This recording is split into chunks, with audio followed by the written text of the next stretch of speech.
Alright, we're doing a belt on this 2023 Nissan Rogue.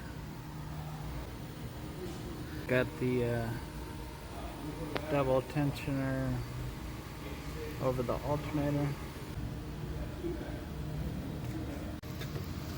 Alright, so when you're doing the tension, it moves this fin. So you gotta get that fin all the way past so you can stick a screwdriver in there.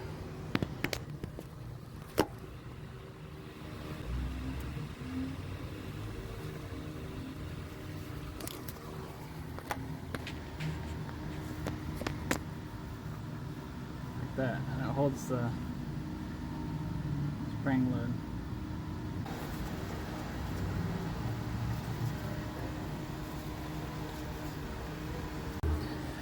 Alright, if you actually need to change the belt, leave the tensioner, or leave that screwdriver in there, and you got to take these 3 Torx screws out. I got the 3 bolts removed, my tensioner, screwdriver still in there.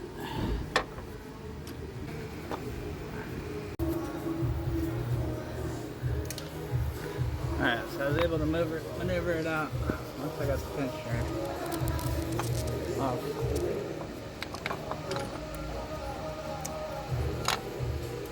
So here's that piece off the car.